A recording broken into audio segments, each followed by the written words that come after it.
قرآن حکیم نے بھی سورہ آل عمران کے آخری رکوع میں ذکر کو سب سے پہلے اور سب سے اہم عامل کی حیثیت سے شمار کیا. چنانچہ اس کی پہلی آیت جو ہے سورہ آل عمران کے آخری رکوع کی، اس میں تو وہی مضمون جو میں بیان کر چکا وہ آیا ہے. ان فی خلق السماوات والارض واختلاف اللیل والنہار لآیات لأولی الالباب. یقیناً آسمان اور زمین کی تخلیق میں اور دن اور رات کے الٹ پھیر میں نشانیاں ہیں ہوش مندوں کے لیے. ان کے ذریعے سے انسانی شعور کے اندر وہ معرفت رب اجاگر ہوگی. وہ پہلا مرحلہ اس نے طے کر لیا، وہ ڈورمنٹ معرفت اب ایکٹیویٹ ہو گئی. اب مزید فکر کا مرحلہ ہے جو اگلی آیت میں آیا ہے، الذین یذکرون اللہ قیاما وقعودا وعلی جنوبہم ویتفکرون فی خلق السماوات والارض ربنا ما خلقت ھذا باطلا سبحانک فقنا عذاب النار. یعنی تفکر جو ہے ویتفکرون فی خلق السماوات والارض، وہ تفکر کرتے ہیں، غور و فکر کرتے ہیں آسمان اور زمین کی تخلیق میں، لیکن اس تفکر کے ساتھ لازماً ذکر اور ذکر مدام. ذکر بھی وہ کہ جو مستقل ہو، ہر حالت میں ہو. الذین یذکرون اللہ قیاما وقعودا وعلی جنوبہم، وہ لوگ کہ جو اللہ کو یاد رکھتے ہیں، اللہ کا ذکر کرتے ہیں کھڑے ہوئے بھی، بیٹھے ہوئے بھی، اور اپنے پہلوؤں کے بل یعنی لیٹے ہوئے بھی. اب ان تین کے سوا تو کوئی پوزیشن انسان کی نہیں ہے. اسی کا نام ہے دوام ذکر. اور اس کے ساتھ اگر وہ تفکر کرتے ہیں تو ان کا فکر اگلی منزل تک پہنچتا ہے.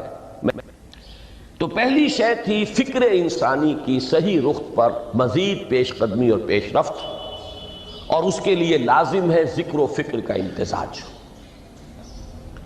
دوسری چیز کو لیجئے عمل کی درستی. اس عمل کی درستی کے لیے اللہ تعالیٰ کے ساتھ ایک گہرے تعلق کی ضرورت ہے. اس لیے کہ صبر کی بحث میں یہ مضامین شاید آپ کے سامنے آ گئے ہوں کہ صبر، جہاں مصیبت پر صبر ہوتا ہے، تکلیف پر صبر ہوتا ہے، اللہ کے احکام پر جمنا یہ بھی صبر ہے، نفس کی خواہشات کی باغ کو تھام کر رکھنا، کھینچ کر رکھنا یہ بھی صبر ہے، اور استقامت کسی شے پر قائم رہنا یہ بھی صبر ہے. تو عمل صحیح پر استقامت کے لیے وَاصْبِرْ وَمَا صَبْرُكَ إِلَّا بِاللَّهِ، اس صبر کی سب سے اہم جو بنیاد ہے، اس کا جو سب سے بڑا ذریعہ ہے، اس کا جو سب سے بڑا سہارا ہے، وَمَا صَبْرُكَ إِلَّا بِاللَّهِ. اس کے لیے ضرورت ہے ایک گہرے تعلق کی کہ اللہ کے ساتھ ایک ایسا تعلق برقرار رہے جو نہ صرف گہرا ہو بلکہ دائم و قائم، مسلسل. ذرا ظہول ہوگا، تعلق مع اللہ میں ذرا کمی آئے گی، شیطان کا وار کاری ہو جائے گا. اسی کو حضور نے حدیث میں یوں تعبیر کیا ہے تمثیلاً کہ جو دل اللہ کی یاد سے غافل ہے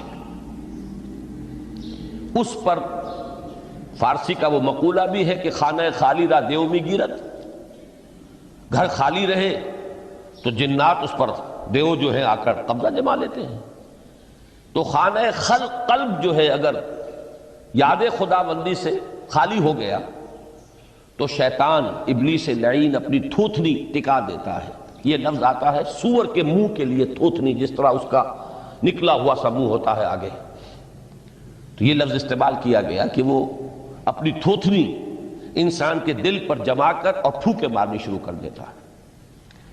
تو شیطان کو موقع ہی تب ملتا ہے جب انسان کے تعلق مع اللہ کے اندر کمی ہو. وہ خانہ بالکل خالی ہو گیا ہو یا اتنا ضعیف ہو گیا ہو کہ کل عدم ہو جائے، گویا کہ نہیں. تیسری چیز کی طرف آئیے روحانی ترقی، روحانی ترقی کے لیے میں ایک اصطلاح کے سامنے لا رہا ہوں. اس سے مراد کیا ہے؟ روحانی ترقی کے لیے ہماری دینی اصطلاح ہے تقرب الی اللہ، اللہ سے قریب تر ہوتے چلے جانا. اس پر میرا ایک کتابچہ بھی ہے. تقرب الی اللہ کے دو مدارج، دو درجے، جو در حقیقت ایک حدیث نبوی علیہ الصلوۃ والسلام ہی پر مبنی ہے کہ حضور نے ایک درجہ قرار دیا ہے تقرب بالفرائض، فرائض کے ذریعے سے انسان اللہ کا قرب حاصل کرے. ایک ہے تقرب بالنوافل، نوافل کے ذریعے سے اللہ کا قرب حاصل کرے. ان میں کیا نسبت و تناسب ہے؟ اہمیت کے اعتبار سے کون بڑھ کر ہے؟ بلندی کے اعتبار سے کون بڑھ کر ہے؟ یہ تمام مسائل میں نے اپنی اس تقریر میں بیان کیے تھے جو اس کتابچے میں شائع ہوئی ہے. اس وقت میں اس کی تفصیل میں نہیں جا رہا، صرف یہ تذکرہ اس لیے کر رہا ہوں کہ جن کو بھی خواہش ہو جائے وہ اس کا مطالعہ کرے. ہماری اس وقت کی گفتگو سے وہ کتابچہ اس جگہ پر منسلک ہوگا. تو تقرب الی اللہ، یہ تقرب کوئی فزیکل فینومینن نہیں ہے، جسمانی یا مادی مسئلہ نہیں ہے. اللہ سے قرب یہ نہیں ہے کہ کوئی کروڑوں میل کا فاصلہ ہے، اب ہمیں کوئی رسی پر چڑھنا ہے اوپر بڑی محنت اور مشقت سے. فصل تو ہے ہی نہیں، فاصلہ ہے ہی نہیں، بعد ہے ہی نہیں. نحن اقرب الیہ من حبل الورید، ہم تو انسان سے اس کی شہرگ سے بھی زیادہ قریب ہیں. ہوا معکم اینما کنتم، وہ تو تمہارے ساتھ ہی ہوتا ہے جہاں کہیں بھی تم ہو. بس صرف یہ کہ تمہاری توجہ نہیں ہوتی، تم اور چیزوں میں مشغول و مصروف رہتے ہو، تم ہماری طرف دھیان ہی نہیں دیتے، تم ہماری طرف متوجہ ہی نہیں ہوتے. ہم تو مائل بے کرم ہے، کوئی سائل ہی نہیں، راہ دکھلائیں کسے رہنو منزل ہی نہیں. انسان جب متوجہ ہو جاتا ہے اور بڑھتا ہے، آگے پیش قدمی کرتا ہے روحانی اعتبار سے، تو یہ ہے در حقیقت تقرب الی اللہ، اور اسی کو ہم کہیں گے روحانی ترقی. اب ان تین چیزوں کو اگر آپ نے ذہن میں جما لیا، پھر میری بات کی ترتیب اس کو ذہن میں قائم کیجئے. ہم چلے کہاں سے؟ کہ دین کے ساتھ اصل مناسبت فلسفے کی نہیں، حکمت کی. نمبر 2، حکمت قرآنی کا پہلا اور اہم ترین اور بنیادی مسئلہ معرفت رب کا حصول ہے. اس کا نتیجہ شکر خدا بندی ہے. اس کا ذریعہ آیات آفاقی، آیات انفسی، اور سب سے بڑھ کر آیات قرآنیہ ہیں جو الذکر ہے، جو تذکرہ ہے، جو ذکرہ ہے. لیکن اس پہلے مرحلے کو اگر کوئی انسان بفضل ہی تعالی، اللہ کے فضل و کرم سے طے کر لے، اب اس کے سامنے تین مسئلے: فکر کی مزید پیش رفت، مزید پیش قدمی صحیح رخ پر. اس کے لیے ذکر اور فکر دونوں کا امتزاج لازمی ہے. فقر قرآن اختلاط ذکر و فکر.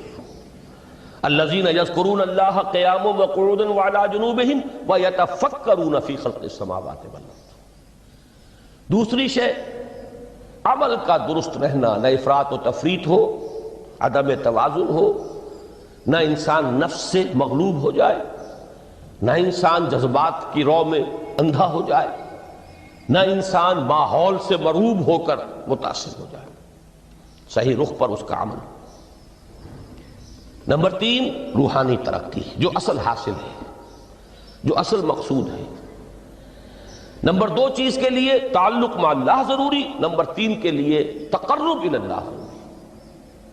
اب غور کیجئے، ان تینوں چیزوں کا بڑا گہرا تعلق ہے نماز کے ساتھ. ان تینوں کے لیے ستون کی حیثیت نماز کو ہے. لہذا ایمان کے بعد یا معرفت رب کے بعد حکمت دین کا اہم ترین مسئلہ نماز، صلاۃ. اس لیے کہ ایک طرف یہ انسان کو اللہ کے ساتھ ایک گہرے تعلق کا ذریعہ فراہم کرتی ہے. اپنے تمام مصروفیات میں سے ان مشغولیتوں میں جن میں گم ہونے کا خدشہ ہوتا ہے، نکلو۔ 24 گھنٹے کے معمولات میں سے کم 5 مرتبہ تو لازماً نکلو، اور اپنے آپ کو ذرا، اپنے حواس کو بھی، اپنی باطنی کیفیات کو بھی ذرا تازہ کرو۔ اگر کوئی گندگی، نجاست، کسی طرح کی ناپاکی کا کوئی معاملہ ہے، طہارت حاصل کرو۔ طہارت سے تمہارے اندر روح کو بھی بالیدگی ہوگی، تمہارے حواس بھی تازہ ہوں گے، تم گویا کہ بحیثیت کل تمہاری ہستی چاق و چوبند ہو جائے گی۔ وہ کسل، وہ سستیاں، وہ جو ایک کثافتیں ہوتی ہیں، ان سب سے نجات حاصل کرو، اور اب اپنے رب کے حضور میں کھڑے ہو جاؤ، اس کے ساتھ اپنا عہد بھی تازہ کرو، اس کی اہم صفات کو بھی اپنے ذہن میں پھر مستحضر کرو۔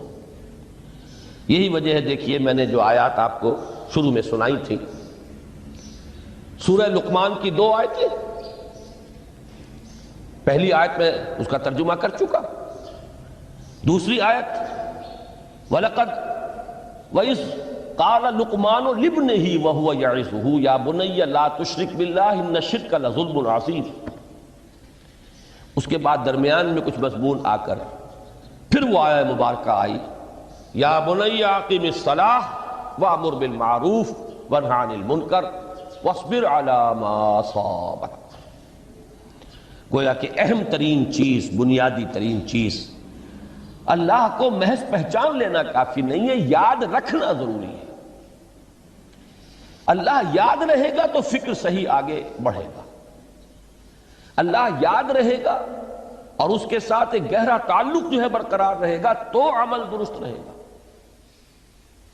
بالکل یہی بات سورہ طٰہٰ میں جو پہلی وحی حضرت موسیٰ علیہ السلام پر ہوئی، اور پہلا مخاطبہ ہے، چونکہ حضرت موسیٰ کو یہ انبیاء کرام کے مقدس گروہ میں ایک امتیازی حیثیت حاصل ہے کہ ان سے براہ راست گفتگو ہوئی ہے، اگرچہ صرف ایک پردہ تھا، اوٹ من ورائے حجاب گفتگو ہوئی ہے، لیکن یہ کہ کوئی فرشتے کا درمیانی جو ہے وہ لنک نہیں تھا، براہ راست اللہ تعالیٰ نے حضرت موسیٰ علیہ السلام سے کلام فرمایا۔ کلم اللہ موسیٰ تکلیما، موسیٰ سے تو اللہ نے کلام فرمایا جیسے کہ کلام کیا جاتا ہے۔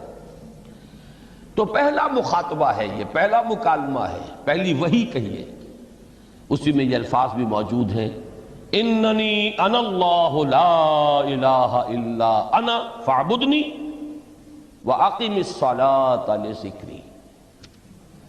یہ گویا کہ حکمت قرآنی کا ایک بہت بڑا خزانہ ہے یہ آیت مبارکہ، کہ خود حضرت موسیٰ علیہ السلام کو جو ہدایت دی جا رہی ہے، میں ہوں، میں اللہ، اننی انا اللہ لا الہ الا انا، میرے سوا کوئی معبود نہیں، فاعبدنی، بس میری بندگی، میری عبادت، میری پرستش، میری محبت، اس کو اختیار کرو۔ وَأَقِمِ الصَّلَاةَ لِذِكْرِي، اور نماز کو قائم رکھو میری یاد کے لیے۔ بلکہ اسی سلسلہ کلام میں آگے چل کر سورہ طٰہٰ میں آتا ہے، کافی گفت و شنید کے بعد جب حضرت موسیٰ نے کچھ معذرت بھی کی، کچھ دعائیں بھی کی، اللہ نے ایک دعا قبول بھی کی کہ ان کے بھائی کو بھی شریک کر دیا، حضرت ہارون کو بھی۔ اس کے بعد پھر جب فرمایا کہ اب جاؤ فرعون کی طرف، تو اس میں فرمایا وَلَا تَنِيَا فِي ذِكْرِي، اور دیکھنا یہ جو عظیم مشن تمہارے کندھے پر آ گیا ہے، بڑا بھاری اور کٹھن ایک فرض ہے جو تم پر عائد ہو گیا ہے، اس کے لیے سب سے بڑی تمہارے پاس جو قوت کا ذریعہ ہے وہ نماز ہے۔ اقیم فلا تنیا عن ذکری، میری یاد میں کبھی غفلت نہ کرنا، اس میں کبھی کوئی کمی نہ آنے دینا۔ جیسا کہ میں نے عرض کیا تھا کہ جیسے ہی وہ تعلق جو ہے کمزور پڑتا ہے یا منقطع ہو جائے معاذ اللہ، تو پھر انسان گویا کہ شیطان کے لیے ایک لقمہ تر بن جاتا ہے۔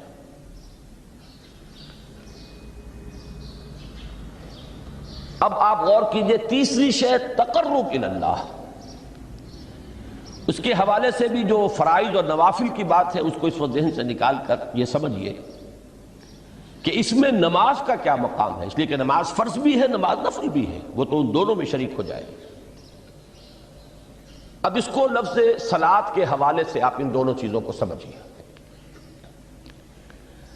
صاد لام واو یا یہ چونکہ حروف علت ایک دوسرے سے بدلتے رہتے ہیں، یہ جو مادہ ہے اس کی جو خالص لغوی اصل ہے، جو خالص عربی زبان میں اس کا بنیادی مفہوم ہے، وہ آگ جلانا یا آگ تاپنا یا آگ سینکنا، حرارت حاصل کرنا۔ لہذا بار بار آتا ہے جہنم کے ذکر میں اسلوہا، اب جلو اس میں، تاپو اس کو، یہ سینکے گی تمہیں۔ بلکہ تفتلون کا لفظ آیا ہے حضرت موسیٰ کے کلام میں، جب وہ گئے تھے کوہ طور پر، جب پہنچ گئے تو تھے آگ تک کی تلاش میں، لعلکم تفتلون،